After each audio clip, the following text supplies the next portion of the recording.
Black Beauty's earning its keep today. Frank's just sorting some rubbish out with the digger. So this field's had all sorts of bits and bobs on it for ages. Bits of rubble, bits of logs, and stuff like that. So it's picking through it now with the digger. And then we've got the hardcore end for using in the yard. And we can put the logs through the chipper. Duck house update, it hasn't sunk yet. Probably wants a little bit more floating underneath it, just to keep it that bit higher. Maybe put another bottle under it or a piece of polystyrene. But yeah, it's been in a week now, and it's still not, and it's not sunk completely. So remember, we had some barley seed left. I think it was the end of November, and we drilled this field with winter barley to get rid of the seed, and we thought it might come. Anyway, the weather turned a lot worse than we first expected. We thought we were just going to get a little bit of light rain. Instead, we had, I think, 2 weeks of torrential rain. And so far, nothing at all has emerged. So the seed is obviously just rotted in the ground. So it's a good job it's only 5 acres, and it's a good job it was kind of seed that we had surplus. Otherwise, you know, if it was 100 acres or seed that we had paid for it, but obviously it wasn't required. But if you'd have put a lot more in, it's a big waste. So this will probably be spring beans or spring barley. We'll just see how it works out when it dries up, when we can get back on it. But yeah, nothing at all. 7710 is out of the stable. It's putting the silage trailer on because it needs loading with wood chip. And if we put a tractor on the front, we can shake it and let it sell. The Fastrac that normally goes on it is out moving some horse muck around, ready for spreading before we sow the beans. So it's the first time it's been on the silage trailer. My dad shouldn't really be stood there. Should be stood back a little bit. Dad, stand back.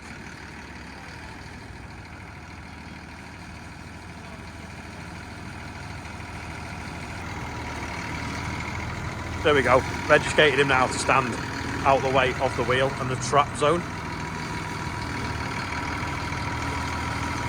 Andrew's just coupling up. He couldn't work out to get the hitch out, but he's done it now.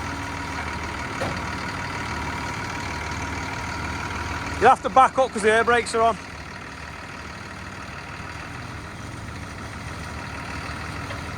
There we go. Just going around to the offices to have a look what's going on because the alarm's not working. Well, it is working, it's just bleeping saying that there's something wrong with it, and it's driving everyone mad. So I think it's from when the electric went off the other day, so I'm just going inside here and check it out. That was easy enough, I only had to put the code in and reset it with the master. There it is. Best sounding tractor, or is it Andrews? Only sounds good under load.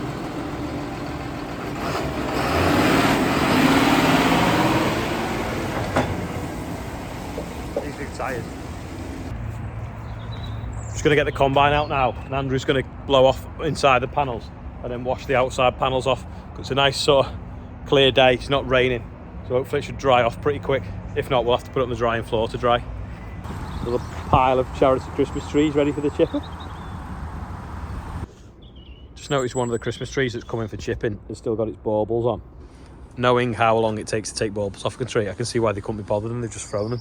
But it's a little bit annoying because we don't want it in the chip, so we'll have to pick them out because they might be glass ones. Combine's round here now. We're going to open all the panels on the side, get inside with the big air line, which is like the big road compressor, blow all that out so it doesn't get wet and sticky and start to stick to everything when we start washing it. And then we'll wash all the panels off and hopefully it'll dry in this gorgeous blue sky. At the same time, hopefully fittings will be here fixing the chipper, and then it'll be gleaming, and on Saturday we'll get it out, put the header on it, and then people can see it in its glory. One problem with loading the chip with this tractor on the front of the trailer is it's now filthy.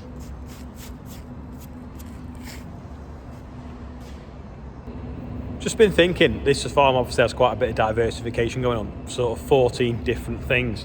And a friend of mine in Canada does Manufacturing Monday, where she does a video of what's happening within the factory that she works at that makes agricultural tines and equipment. Anyway, I thought I could do Diversification Sunday. So on a Sunday, if we're not farming, I could look at each different bit of the diversification in the business and show you it in a bit more detail. I don't know whether that's something that people are interested in. Let me know anyway, but I just thought it was something to do for Sundays, and it rhymed.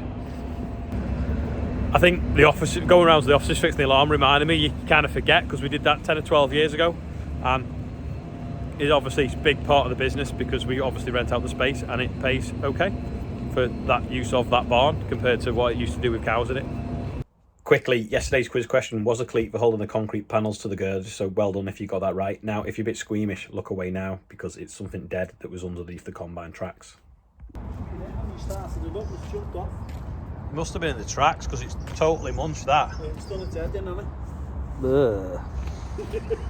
As long as it hadn't been eating anything. There's the Fastrac doing what it does best.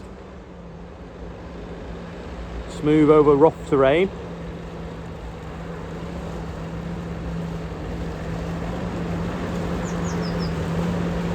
Pulling trailers. Damps up the rest of the lights off it.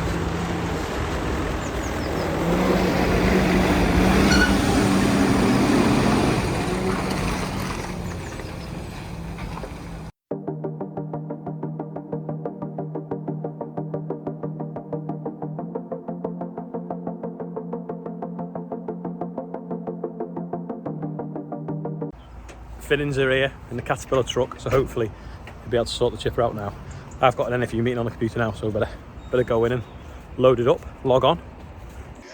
Push on and rattle through, but, chipper looks to be running, so that's good. Before I go on to questions, Sarah... Been allowed out on a coffee break, so we'll see how Andrew's getting on. He's trying to do 3 things though. He's trying to move stuff around for Frank because he's moving rubble. He's trying to clean the combine off, and then he's also, the chipper man's been here fixing the chipper as well, so he's trying to chip some of that. Apparently the chipper, it was just low fuel pressure, which we couldn't see that fault for some reason. Anyway, he's cleaned the filters and it's now working. The combine is half cleaned. He's sort of like done that bit. He's got the steps for doing the auger because it's so high, and it's starting to look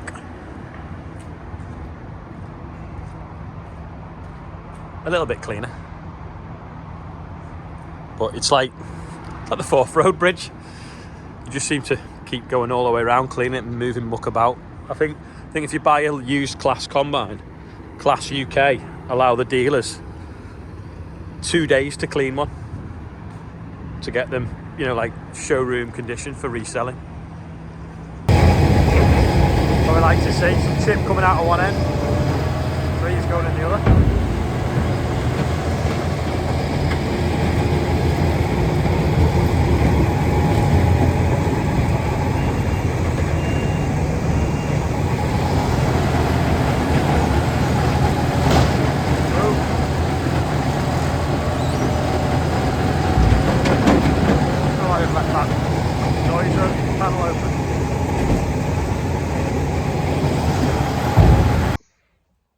To 6, 10 past 6 still on the Zoom meeting. Just finished the NFU Crops Board meeting. So I'm the NFU Crops Board chairman for the Northwest. So me and sort of 6 or 7 others, we have meetings. We were supposed to have it in person, but because of COVID, it's now back online again. So lots and lots and lots of discussion against the new environmental schemes, which is what I was talking about last week on the radio. The general consensus of the whole board is that this money is not going to make it into farm income. It's going to be swallowed up by the huge landowners like the National Trust or huge estates. They're going to cash in on it. So it's going to be like a lot of, I think it's like a third of our kind of agricultural budget will just be probably siphoned off by maybe 3% of the landowners, and it won't reach farms to make them profitable or more sustainable and improve environmental things on them particular farms. So everyone was quite annoyed by it all, and it all agreed in essence. So if anyone also agrees that some of these schemes are not going to work or are undeliverable, because if you're DEFRA and you've got like 20 people applying for some of these budgets, that's easier to manage than 20,000 farmers. So I think they've kind of geared it in a way that will happen. So if you've got any concerns or you're not happy about it all, and you've processed the detail that came out last week, email your MP, speak to your local NFU rep, put your concerns in, because the more sort of feedback we get, the more we can go back to DEFRA with, whether you go direct through your MP, you go through DEFRA, or you go through the NFU office. But if you don't say anything, this scheme will be rolled out and the money will just disappear to those probably that won't need it, and they'll just rewild vast mountains, and then food production will drop. So get involved, otherwise you've lost your voice. And anyone that's watching in another country, don't worry about it. You'll be fine, I'm sure. That's probably about it for today. Probably gone on a bit too long. Might have gone in a bit too far about the rant about the whole DEFRA thing that's going on with the new schemes.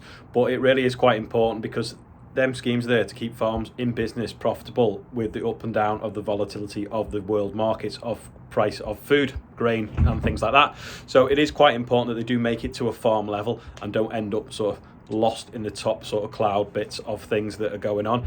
Obviously, anything that makes us farm more sustainably is ideal, but it needs to make it to farm level. So like I say, if you've got any concerns, get in touch with either the NFU, because that's what they're there for, or your MP, or put your concerns on social media so that the voters actually see it as well, because the politicians and the MPs listen to voters because they need them. So thanks for watching today, and I'll see you all tomorrow. Rant over.